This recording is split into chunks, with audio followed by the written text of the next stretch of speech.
আসসালামু আলাইকুম, আপনারা সবাই কেমন আছেন? আজকে আমি আপনাদেরকে ইয়েলো কালারের এক ধরনের অর্কিড মেক করে দেখাচ্ছি। এটা হয়তো আপনারা অনেকেই দেখে থাকবেন। ছোটবেলায় আমাদের বাড়িতে ছিল অনেক সুন্দর একটা ফুল, দেখলে ছোটবেলার কথা মনে পড়ে যায়।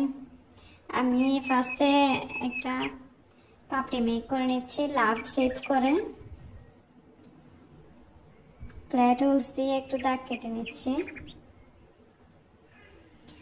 যারা আমার চ্যানেলে নতুন আছেন, আমার ভিডিও রেগুলার দেখেন, তারা অবশ্যই সাবস্ক্রাইব করে নেবেন, লাইক কমেন্ট করবেন।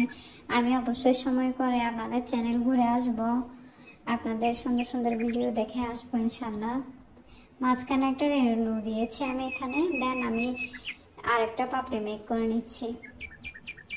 আপনারা ভালো করে খেয়াল করলে দেখলে বুঝতে পারবেন। যারা আমার ফেসবুক থেকে দেখতেছেন তারা অবশ্যই ফলো দিয়ে রাখবেন, আমিও যেন আপনাদেরকে ফলো দিয়ে আপনাদের ভিডিও দেখতে পারি। আমি অ্যাটাচ করে নিলাম এটা।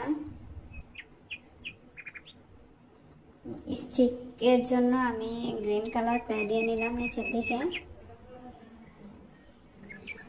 দেন আমি এখানে একটু কালার করে নেব। এটা মেবি অরেঞ্জ কালার, একটু কালার করে নিচ্ছি আমি। আমার রংটা সলিড, একটু পানি দিয়ে ভিজিয়ে আমি করে নিয়েছি।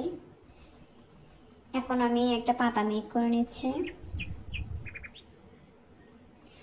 আমি এখানে আপনাদেরকে যে ফাইনাল স্টিকটা মেক করে দেখিয়েছি, আসলে আমি ওটা রাখতে পারিনি, ওটা আমি পরে ভেঙে ফেলছিলাম, কারণ ওটা মেক করে দেখি যে আমার অতটা ভালো লাগেনি। আসলে কোনো একটা কাজ করে স্যাটিসফ্যাকশন না আসলে সেটা আর রাখতে মন চায় না। পরে আমি ওইটা ভেঙে আবার আমি দুইটা স্টিকে মেক করেছি, যেটা আসলে আপনাদেরকে আমি দেখাতে পারিনি।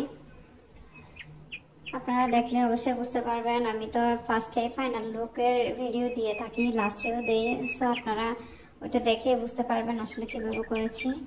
এই যে এই স্টিকের কথা বলেছি, আমি এই স্টিকটা রাখিনি, এটা অনেক বেশি হয়ে গিয়েছিল, একটু গ্যাঞ্জাম হয়ে গিয়েছিল, তাই ওটা আমি রাখিনি। পরে আমি পাতলা করে করে দুইটা স্টিক মেক করেছি।